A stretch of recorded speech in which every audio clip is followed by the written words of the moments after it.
মুহাম্মদ সাল্লাল্লাহু আলাইহি ওয়াসাল্লাম যত বক্তব্য দিয়েছেন, কোনো বিরোধী ছিল? বিরোধী না থাকলে মারলো কারা? দাঁত ভাঙলো কারা? শরীরে পাথর মারলো কারা? সাহেবে আবু তালেবে বন্দী করে জেলখানায় রাখলো কারা? জাকির আলাইহিস সালামকে করাত দিয়া দ্বিখণ্ডিত করলো কারা? ইব্রাহিম আলাইহিস সালামকে আগুনের কুণ্ডিতে ফেললো কারা? সব নবীদের দাওয়াতের বিরোধী ছিল ইল্লা মাশাআল্লাহ দুই একজন ছাড়া। আদম আলাইহিস সালামের বিরোধিতা করবেটাকে? স্বামী স্ত্রী দুইজন দিয়া দাওয়াত শুরু। আর দাউদ আলাইহিস সালাম, সুলাইমান আলাইহিস সালাম, তারা ছিলেন তামাম। সুলাইমান আলাইহিস সালাম পিতার প্রতিষ্ঠিত রাজ্যকে বিস্তার করে তামাম পৃথিবীর বাদশাহী করেছেন সুলাইমান পয়গম্বর। এখন কিছু মোরল আছে না আমাদের পৃথিবীতে? মোরল আছে, চুষে খায়, আবার তাদের বিরোধিতাও আছে। কিন্তু সুলাইমান পয়গম্বর 4 জন মানুষ পৃথিবীতে বাদশাহী করেছেন আল্লাহ তামাম এই পৃথিবীটা। কোজা হারুন, কোজা নমরুদ, কোজা সুলাইমান, কোজা যুলকারনাইন। বাদশাহ হারুন, বাদশাহ নমরুদ, বাদশাহ সুলাইমান, বাদশাহ যুলকারনাইন। কোরআনের গান দিয়ে হাদিসের আলোকে সত্য পথে যেন থাকি অবিচল। তোমার ছায়া তলে করগো কবুল প্রভু, তোমারে অধম বান্দাকে। না বুঝে বা বুঝে কাফেরেরা মেরেছে তাকে, রক্ত ঝরে জমিন লাল করেছে। মার খেয়ে দাঁত ভেঙে তবু তিনি যায়নি ঘরে ফিরে, দাওয়াত নিয়ে ঘুরেছে ধারে ধারে। কত মার খাইছে, কত অত্যাচার, কত নির্যাতন নিপীড়ন। দাঁত ভেঙে গেছে, মাথা ফাটায় দিছে, গালি দিছে, এরপরও আপন গৃহে ফিরে যায় নাই। এই দাওয়াত নিয়ে মানুষের ধারে ধারে ঘুরেছে। এর কারণ একটাই, আন আকিমুদ্দিন, আল্লাহর জমিনে আল্লাহর জীবন ব্যবস্থা ইসলামকে কায়েম করার জন্য।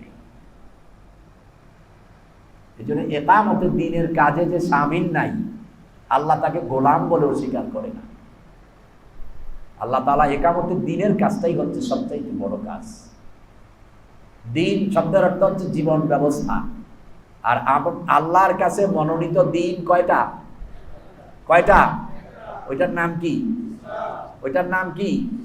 ইসলাম। এজন্য আল্লাহ বলেছেন ইন্নাদ দীনা ইনদাল্লাহিল ইসলাম। আমি আল্লাহর কাছে একনিশ্চয় মনোনীত জীবন ব্যবস্থা একমাত্র শুধুমাত্র ইসলাম। দ্বিতীয় আর কোনো কিছু আমি আল্লাহর কাছে গ্রহণযোগ্য নয়।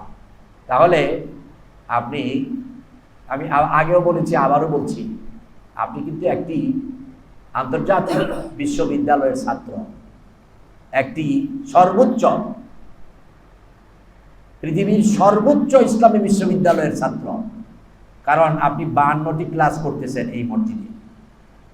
আপনাকে অনেক কিছু শিখতে হবে, অনেক কিছু বুঝতে হবে, অনেক কিছু জানতে হবে, অনেক কিছু ছাড়তে হবে, অনেক কিছু করতে হবে, অনেক কিছু ত্যাগ করতে হবে, আবার অনেক কিছু নতুন করে করতে হবে। যদি সংযোজন আর বিয়োজন আপনার জীবনে না আছে, তাহলে তো ওই যে ব্যবধ লোকের সামনে, মরা মানুষের সামনে কথা বলে গেলাম, কোনো লাভ নাই। লাভ কার নাই? আপনাদের না আমার? হ্যাঁ, আপনাদের। আমি যে বলবো, যদি হক কথা বলতে পারি, তাহলে আমার লাভ আছে। আল্লাহর কসম, আল্লাহর কসম, যে আল্লাহর হাতে আমার জীবন, ওই আল্লাহর কসম, কোন মানুষের একটি হক কথা যদি সহি নিয়তে দাওয়াত দেয়, কোরআন সুন্নাহর কথা বলে, তাহলে আল্লাহ তাআলার কসম, আল্লাহ তাআলা ওই মানুষের একটা কথাকেও বিফলে যেতে দেয় না। একটা কথাও বিফলে যেতে দেয় না। একজন আল্লাহওয়ালার সহি নিয়তে দোয়া করলে একটি দোয়াও আল্লাহ তাআলা ফিরাইয়া দেয় না। তাহলে এটা কি হয়? আল্লাহু আকবার। কোনো হক কথা সহি নিয়তে দাওয়াত দিলে, দোয়া করলে, সমসাময়িক যুগে উপস্থিত কেউ যদি এটাকে গ্রহণ নাও করে, আল্লাহ তাআলা এটাকে বেনিশ করে দেয় না, এটাকে বাতাসের সাথে ধরে রাখে। বহু পরেও কোথাও কোনো জাতি, কোনো কাউম, কোনো জনগোষ্ঠীর জন্য যদি হেদায়াতি বক্তব্যের প্রয়োজন হয়, বক্তব্য দেওয়ার কেউ না থাকে, দোয়ার প্রয়োজন হয়, দোয়া করার কেউ না থাকে, ওই বাতাসে ধরে রাখা বক্তব্য আর দোয়া আল্লাহ তাআলা তাদের কানে পৌঁছে দিয়া তাদের জন্য কবুল করে হেদায়াত দিয়ে দেয়। এই জন্য উদউ সাবিলি রাব্বিকা বিল হিকমা ওয়া মাউইযাতিল হাসানা। আল্লাহর পথে আপনি কাউকে ডাকবেন, সে মানব আর নাই মানব, বিরোধিতা করুক আর ভালোবাসা দেখ, এতে আপনার কিছু আসে যায় না। তো কথাটা এই জন্য বলতেছিলাম, বক্তব্য তো তখনই হবে যখন সমালোচনা হবে, বিরোধিতা হবে। আর যেদিন থেকে দেখবো যে বক্তব্যের কোনো সমালোচনা নাই, কোনো বিরোধিতা নাই, ওই দিন থেকে আমি নিজেকে মনে করবো আমি মুনাফিক, সবার সাথে মিশে গেছি, যেই দিকের বৃষ্টি ওই দিকের ছাতা ধরে বসে আছি, এটা হলো মুনাফিকি আচরণ।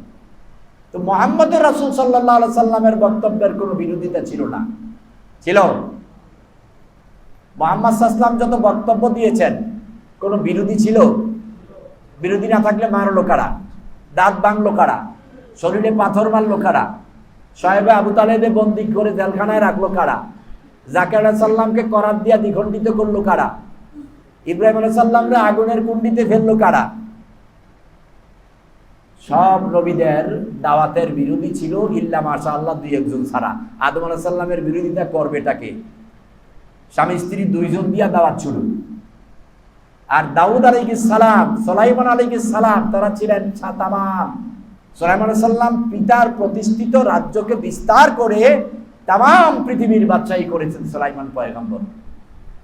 এখন কিছু মোরল আছে না আমাদের পৃথিবীতে? মোরল আছে, চুষে খায়, আবার তাদের বিরোধিতাও আছে। কিন্তু সুলাইমান পয়গম্বর 4 জন মানুষ পৃথিবীতে বাদশাহী করেছেন, আল্লাহ তামাম এই পৃথিবীটা। কোজা হারুন, কোজা নমরুদ, কোজা সুলাইমান, কোজা যুলকারনাইন। বাদশাহ হারুন, বাদশাহ নমরুদ, বাদশাহ সুলাইমান, বাদশাহ যুলকারনাইন। আল্লাহ তাআলা বিশাল রাজত্ব তাদেরকে দিয়েছেন। ওই 4 জনের মধ্যে একজন হলো আল্লাহর পয়গম্বর সুলাইমান আলাইহিস সালাম। অতএব ওনার দাওয়াতের বিরোধিতা করার কোনো দুঃসাহস কারো ছিল না। কিন্তু শ্রেষ্ঠ দায়ী আল্লাহ ছিলেন মুহাম্মদ সাল্লাল্লাহু আলাইহি সাল্লাম। তিনিও মার খাওয়া লাগছে, তার দাওয়াতেরও সমালোচনা হয়েছে। তো প্রিয় ভাইয়েরা, গভীর মনোযোগ লাগবে। এই যে 1টি বছর আপনি অতিবাহিত করছেন, আপনার জীবনের বেঁধে দেওয়ার সময় থেকে 1টি বছর কেটে যাচ্ছে। কত বছর হারিয়েছেন, কিন্তু আমরা এই 1 বছরের কথা বলতেছি। মুহররম টু জিলহজ, নতুন বছর আসতেছে না? আমাদের নতুন বছর তো আসতেছে, খবর নাই। আমাদের খবর আছে বৈশাখী মেলার, আমাদের খবর আছে ফার্স্ট নাইট, কারণ ইহুদিরা তালা নাচায় আমাদেরকে, বৈশাখী মেলা অপসংস্কৃতি আমাদেরকে নাচায়। এজন্য ওই দিন আমরা অর্ধ উলঙ্গ কাপড় পিনতে পারবো, পাতলা থেকে আরো পাতলা, মাথা আর বোট খালি, পেট খালি, গায়ে হলুদ আর নাচানাচি। ফার্স্ট নাইটে আমরা ড্রিঙ্ক, মাদকের সাথে মিশে যেতে পারবো। এই জন্য দেশের এক ধরনের কুচক্রমহল, অনইসলামিক চরিত্রহীন লম্পট যুবক যুবতীরা, আবাল বনিতা বৃদ্ধও থাকতে পারে, ওই দুইটাকে ভালোভাবেই স্মরণ করে। কিন্তু এই যে জুলহাজ শেষ হয়ে মুহররম আসতেছে, এইটা আমাদের অনেকের খবরই নাই। তার কারণ কি? নাসারও ব্যবস্থা নাই, আর ড্রিঙ্কস এর ব্যবস্থাও নাই।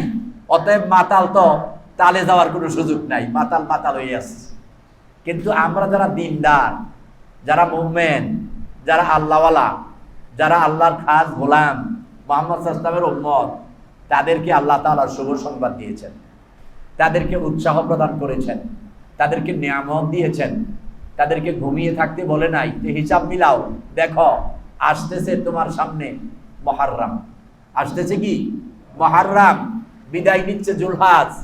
এই মুহররমে আল্লাহ তাআলা আপনাকে উৎসাহ করতেছেন, কত গুনাহ করছস রে বান্দা বিগত 1 বছরে, বিগত 60 বছরে, বিগত 70 বছরে।